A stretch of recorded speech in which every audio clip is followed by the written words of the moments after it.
room. My sister Penny was always afraid of the upstairs at our house. She never went up there at night. Our main conversation every night went something like this. Penny, Buffy, go upstairs and find me my white sweater, black jeans, and leather jacket. The clothing items would get changed from night to night, but I was always asked to get her things. But she would not go up without an adult after dark. Me, why can't you go get them? Penny, because something is up there. Me, I sleep up there. Nothing has happened to me. Penny, just wait. Someday it will. Okay, I will admit it is creepy as hell up there. I will give you the layout. There are 2 rooms that lead into each other. No hallway. And there is an attic above and one on each side. The house is well over 100 years old, and there is a banister over the stairs, but it is closed off by a door. I remember Penny coming home from dates, and before she would take her boyfriend upstairs, she would send him up with a flashlight to check the closets and under the beds, even though I was in one of those beds. Once when our mother asked her why she would not sleep upstairs in her room, she rattled off numerous reasons. Penny, you can see small lights coming out of the closet, and you can hear footsteps and heavy breathing in the attics, and there is always a sense of being watched a little too closely. Me, that is ridiculous. I have never seen or heard anything. You should stop letting her sleep on the couch every night. Mom, she's okay. She can sleep where she wants. She's not hurting anything. I think my mom knew, but since nothing was bothering me at the time, she overlooked it.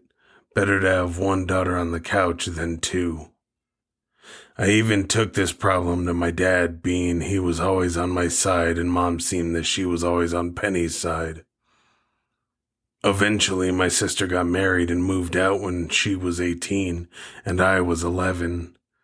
Then I guess the ghost or whatever thought it was my turn, my experience. The attics. I would hear something stomping, and it was not just in one attic, it was all 3. There were whispers in the closet like 2 children having a conversation. The conversations I overheard were from talking about dolls sometimes. They were trying to figure out what happened to someone named Uncle Doffy, and sometimes it sounded as if they were discussing how they could run away. I did not get a bad feeling from the girls in the closet. I was always being watched all day and all night, and lived in a constant state of panic. When I was upstairs, every nerve was on edge. The worst thing was this big black shadow in the middle of the night asking where Penny was. The voice wasn't the voice of a kid. It sounded like it came from someone who smoked 4 packs a day for 50 years. The black shadow asked my sister 6 times every night. When I would not answer out of fear, the shadow would throw things at me, books, figurines, even pictures. Then it was my turn to sleep on the couch, and then I understood my sister. It wasn't an excuse. She actually heard these things. I never understood why I didn't until after Penny moved out and I was bullied by this ghost or whatever. That's what this entity was, a bully, something that always had to have power over us, the young powerless sisters that lived in the home. Fast forward 2 years after Penny was gone, she had her own home. My oldest sister, Jenny, couldn't afford the house she was renting. Due to being in the middle of a divorce, brought her 3 kids and moved in with us. Jennifer, which was 5, Kevin, who was 3, and Amanda, who was 2, which meant Jennifer would be staying with me, and we were both expected to sleep upstairs. We were woken up all the time by stomping, and when Jennifer would start to cry from being scared, I would tell her it was because the house was old. And that's what old homes did. They settled at night. Exactly what my mom always told me when I heard odd noises in our home.